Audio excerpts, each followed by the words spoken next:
और अब आपको सीधे लिए चलते हैं पश्चिम बंगाल की राजधानी कोलकाता और वहां पे अब से कुछ ही देर के बाद प्रधानमंत्री एक खास कार्यक्रम में पहुंचने वाले हैं और ये उसी कार्यक्रम की सीधी तस्वीरें आप देख पा रहे हैं। प्रधानमंत्री नरेंद्र मोदी पश्चिम बंगाल की राजधानी कोलकाता में नेताजी सुभाष इंडोर स्टेडियम में पहुंच चुके हैं और वहां पे जो कार्यक्रम है उसके बारे में हम आपको बता दें। वहां कार्यक्रम है कि प्रधानमंत्री गौड़िया मिशन और मठ के शताब्दी समारोह का वो उद्घाटन करने के लिए इस वक्त वहां पे पहुंचे हुए हैं।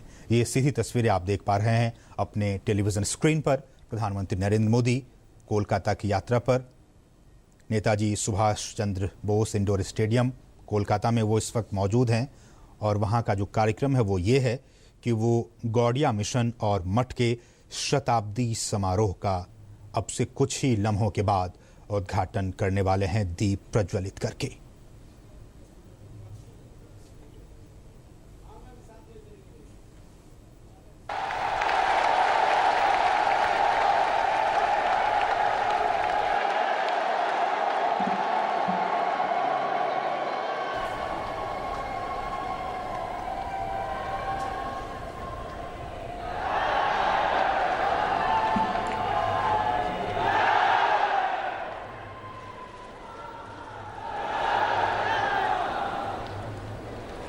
अभी ग्रंथ विमोचन का कार्यक्रम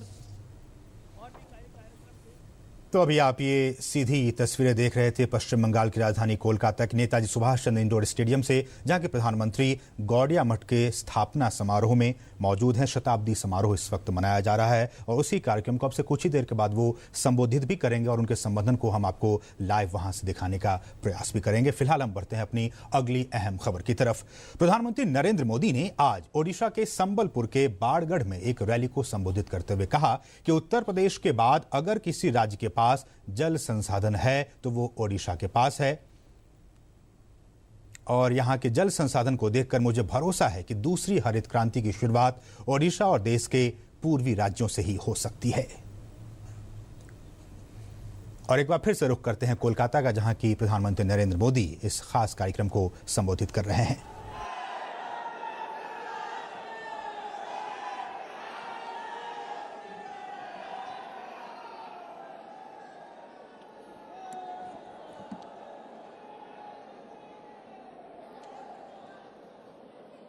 पश्चिम बंगाल के राज्यपाल श्रीमान केसरीनाथ जी त्रिपाठी, त्रिपुरा के राज्यपाल श्रीमान तथागत राय, केंद्र में मंत्रिपरिषद के मेरे साथी श्रीमान बाबुल सुप्रियो जी, पश्चिम बंगाल के मंत्री श्रीमान हकीम जी, गौड़िया मिशन अध्यक्ष श्रीमद भक्ति सुहृद परिव्राजक गोस्वामी महाराज जी, मायापुर श्री चैतन्य मठ के आचार्य श्रीमद भक्ति प्रज्ञान ज्योति महाराज जी, भजन कुटीर वृंदावन के आचार्य श्रीमद भक्ति गोपनंद बोन महाराज जी, देवानंद गौड़िया मठ के आचार्य श्रीमद भक्ति वेदांत प्रचटक महाराज जी, गौड़िया मिशन के सचिव भक्ति सुंदर सन्यासी महाराज जी, गौड़िया संघ के आचार्य श्रीमद भक्ति प्रसून साधु महाराज, नई दिल्ली के पहाड़गंज स्थित गौड़िया मठ के भक्ति विष्णु विचार विष्णु महाराज जी, सामवेदी गौड़िया मठ विजयवाड़ा के प्रभारी भक्ति विद्वग्धा भागवत महाराज जी और विशाल संख्या में पधारे हुए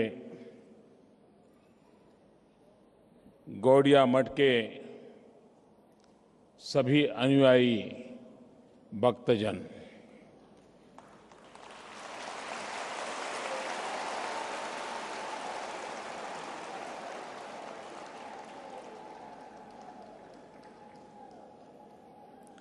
कुछ समय पहले महाराज जी मेरे पास आए थे। उनका आग्रह था कि शताब्दी वर्ष का समारोह है, आप उसमें आइए। मेरा ये बड़ा सौभाग्य है कि मुझे इस महान परंपरा के सभी प्रतिनिधियों का एक साथ दर्शन करने का मुझे सौभाग्य मिला है।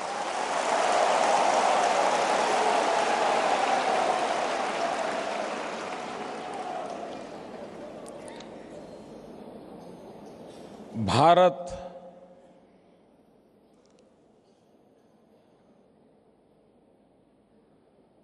दुनिया के लोगों को एक अचरज रहा है।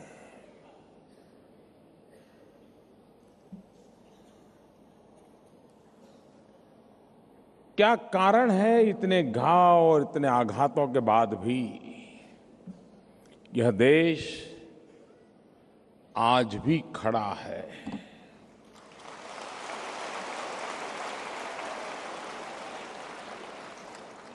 इस जहां से पता नहीं कौन कौन मिट गए, सारी हम कविताएं पढ़ते रहते हैं। ये क्या बात है कि हस्ती मिटती नहीं हमारी।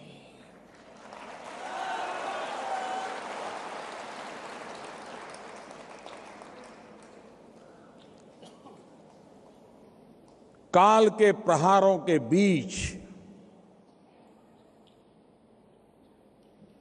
वो ही टिक पाता है जिसके भीतर एक अंतर्भूत आत्मिक शक्ति होती है।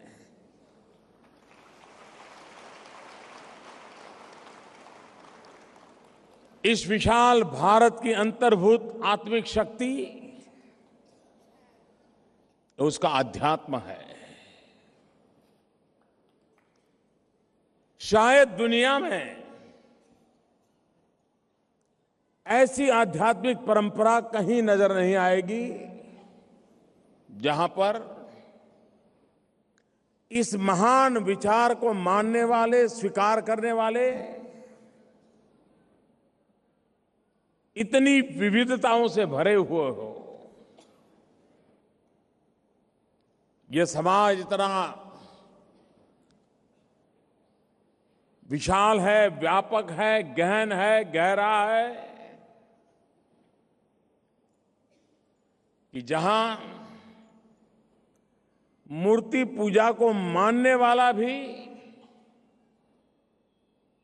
उसका गौरवगान करता है और मूर्ति पूजा का घोर विरोध करने वाला भी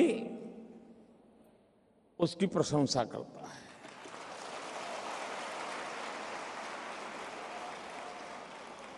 जो साकार को स्वीकार करता है वो भी इस राह पर चलता है, जो निराकार को समर्पित है वो भी उस प्रकार से चलता है।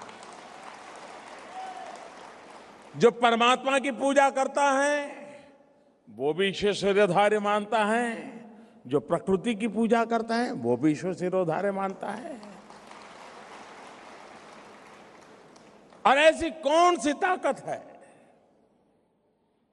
वो ताकत पूजा पाठ सिर्फ नहीं है, सिर्फ ग्रंथ नहीं है, सिर्फ वाणी नहीं है। वो ताकत हमारी आध्यात्मिक चेतना में है।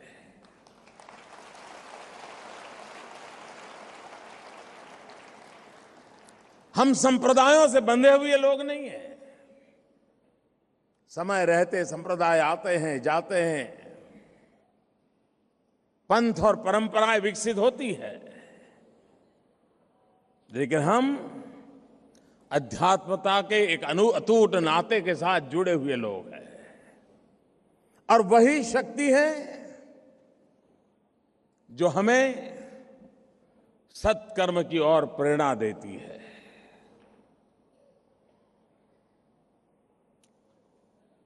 चैतन्य महाप्रभु भक्ति के प्रणेता थे, भक्ति युग के पुरोधा थे। भक्त बनना आसान नहीं होता है। हाथ में बांला है, मुंह में ईश्वर का जाप है, इतने मात्र से दुनिया की नजर में तो हम भक्त बनते हैं, लेकिन भक्त बनना है तो भक्त वही होता है जो विभक्त नहीं होता है।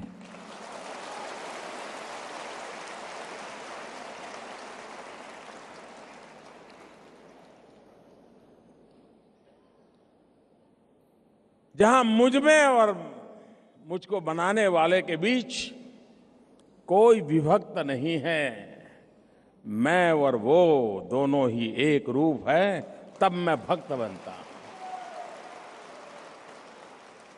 और चैतन्य महाप्रभु भक्त थे।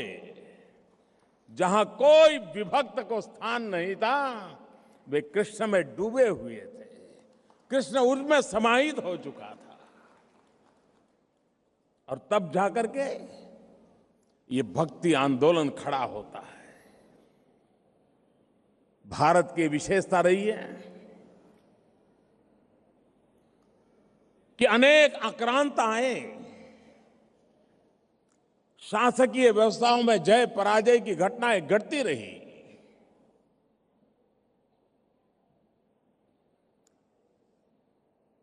अत्याचार जुल्म चलते रहे, लेकिन उसके बावजूद भी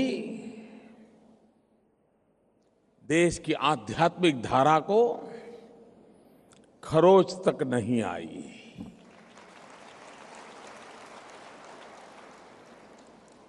अगर हम भारत के आजादी के आंदोलन को देखें तो आजादी की लड़ाई लड़ने वाले महापुरुष हमारे सामने आते हैं।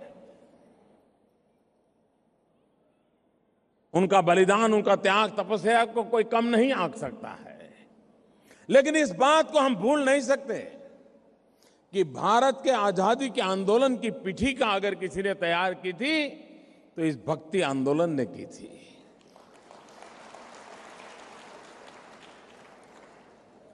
चाहे चैतन्य महाप्रभु हो, चाहे आचार्य शंकर देव हो, चाहे तिरुवल्लुवर हो, चाहे बसवेश्वर हो, अनगिनत ऐसे संत पुरुष, ऐसे भक्ति मार्गी, आध्यात्मिक चेतना से भरे हुए दिव्यांश ऐसे हमारे महात्मा, जिन्होंने भक्ति आंदोलन के माध्यम से भारत की उस आध्यात्मिक धारा को सदा सर्वदा चेतनवंत रखा, उसको खरोच तक नहीं आने दी और उसके स्वाभिमान को टिकाए रखा, उसके सत्व को टिकाए रखा।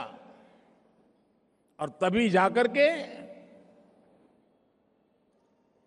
जब आजादी के आंदोलन ने विराट रूप दिया तो ये ताकत उसके साथ एक बहुत बड़ी पीठिका के रूप में काम आ गई।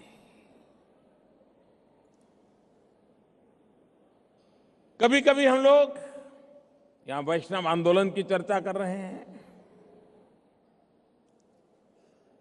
लेकिन जब हम वैष्णव भजन तो तेनेरे कहिए ये जब गाते हैं या सुनते हैं, हम में से कभी किसी को विचार नहीं आया होगा कि जो वैष्णव भजन तो तेनेरे कहिए मैं गा रहा हूं, जिसको मैं सुनता हूं तो मुझे परिचित लगता है, वो किस भाषा में लिखा गया है, ये सवाल कभी किसी के मन में उठा नहीं है। यहां बैठे हुए लोगों को भी मैं दावे से कहता हूं, आपके मन में भी वैष्णव भजन तो तेनेरे कहिए ये सुनने के बाद कभी ये सवाल नहीं उठा होगा कि किस भाषा में लिखा गया है। कहने का तात्पर्य ये है कि उसके भाव के साथ हम इतने घुल मिल गए हैं, उसमें हम इतने विलीन हो चुके हैं कि भाषा हमारे लिए कारण नहीं रही है, भाव ही है जो हमें प्रेरणा देते रहते हैं।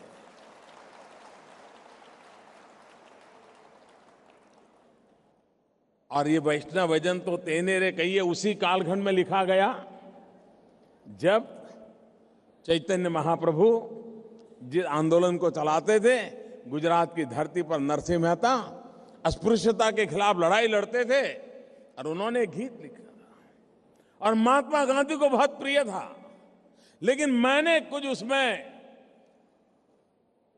छेड़छाड़ करने की कोशिश की थी। कभी हक तो नहीं है मुझे, सैकड़ों साल पहले जो महापुरुष पैदा हुए उन्होंने जो बात कही उसको हाथ लगाने का हक तो नहीं है, लेकिन लोगों को समझाने के लिए मुझे सरल रहता था तो मैंने कभी उसका उपयोग करता था।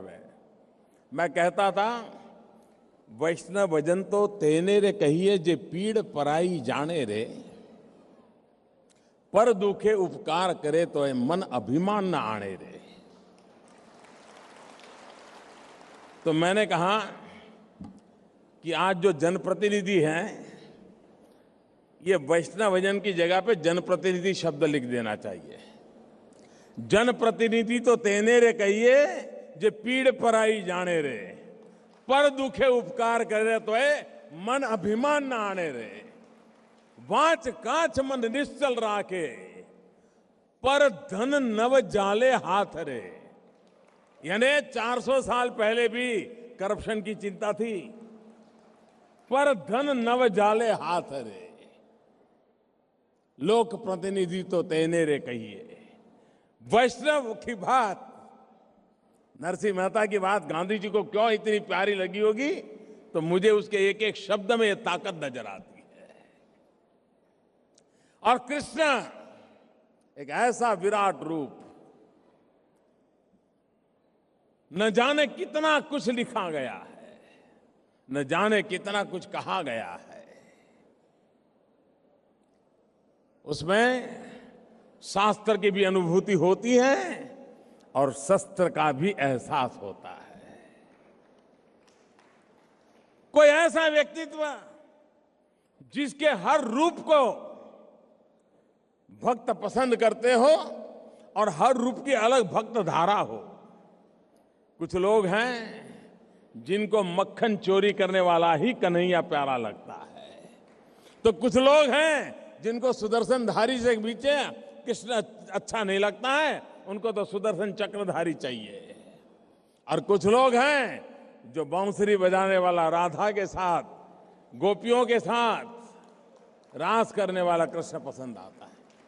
कितनी विविधताएं, कितने स्वरूप, और हर किसी को मानने वाला एक तबका।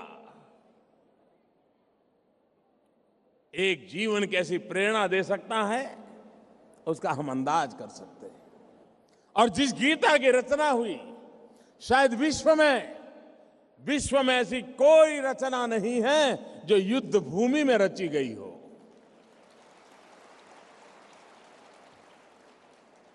यानी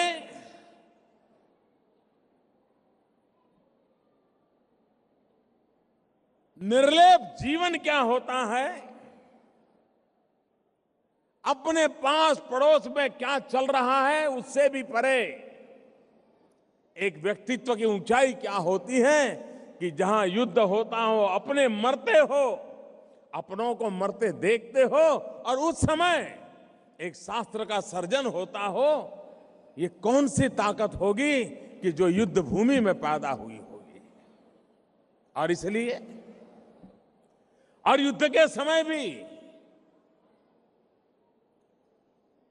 जहां जय और पराजय का संघर्ष के बावजूद भी अलिप्तता की चर्चा जिस संदेश में कही गई हो, गीता का संदेश वो ताकत को देता है।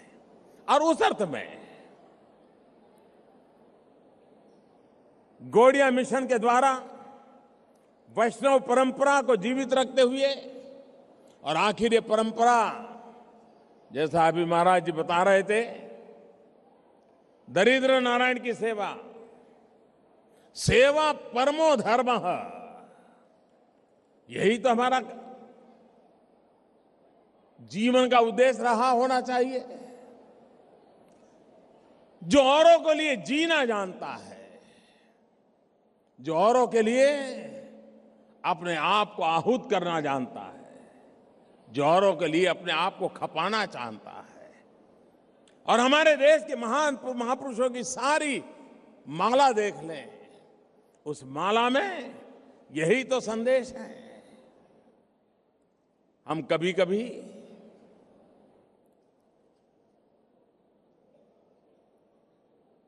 एक चिंतन सुनते हैं दुनिया में, लीव एंड लेट लिव, जियो और जीने दो। यह देश उससे एक कदम आगे है। ये कहता है जियो और जीने दो, और अगर उसकी जीने की क्षमता नहीं है तो उसको जीने के लिए मदद करो।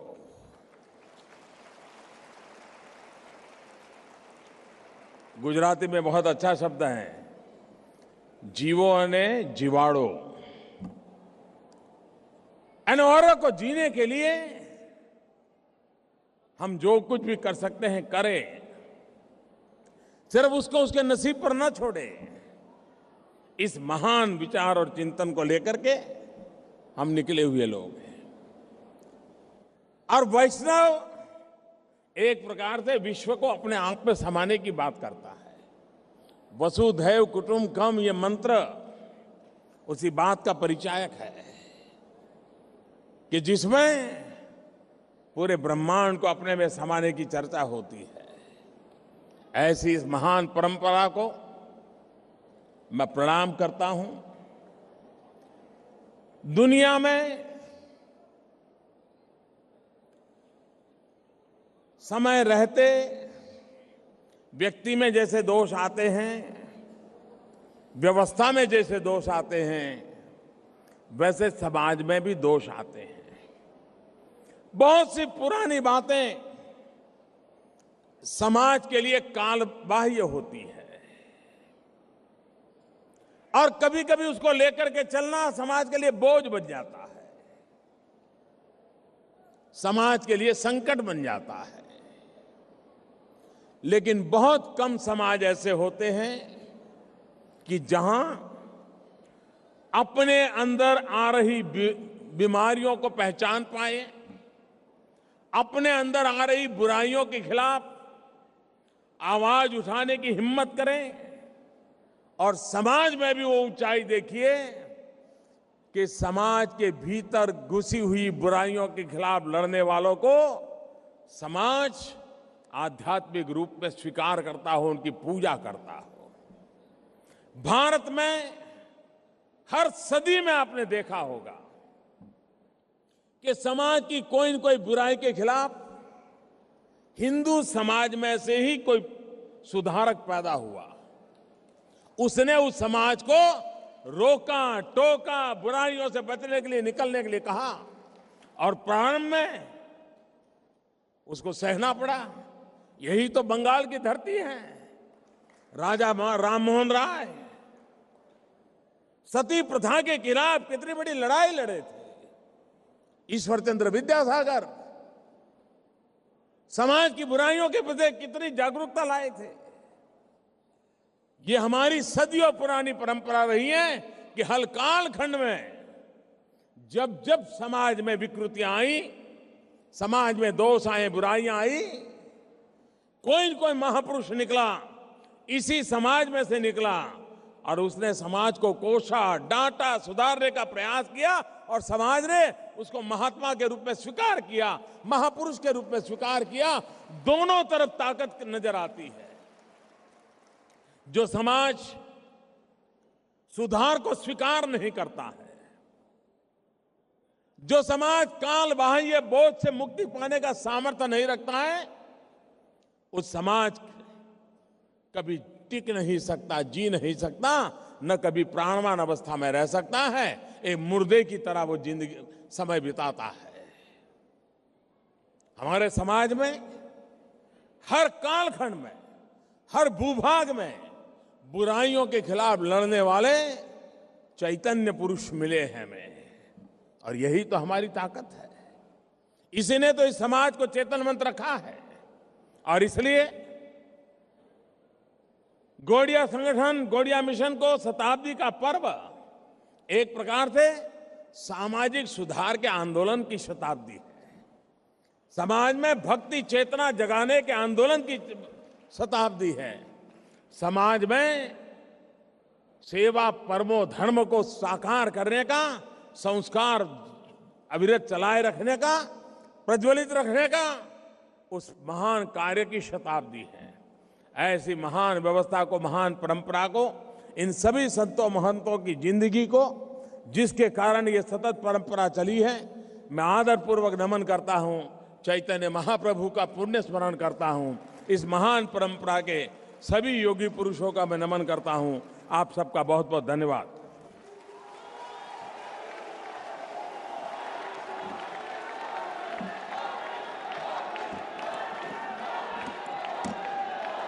एक छोटा सा कार्यक्रम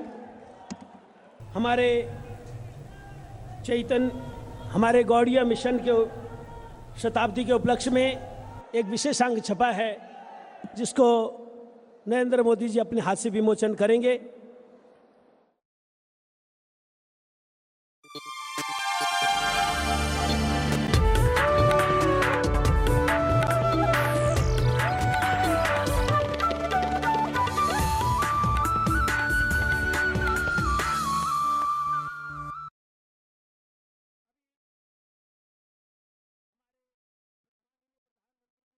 को जल्दी जाना है, अभी यहाँ से प्रस्थान करेंगे। जितना भी यहाँ पे संत समाज है, भक्त समाज है, मैं सभी से प्रार्थना करूंगा, आप सब माननीय मोदी जी को ऐसा आशीर्वाद दें कि ये दिन दूनी रात चौगनी उन्नति करते रहे, हमारे देश का नाम ऊंचा उठाते रहे। अब मैं प्रार्थना करूंगा श्री त्रिदंडी स्वामी भक्ति विदक भागवत महाराज से वे धन्यवाद के 2 शब्द दें। अब आए वे सभी अतिथियों के लिए भागवत महाराज। गुरवे गौरचंद्रा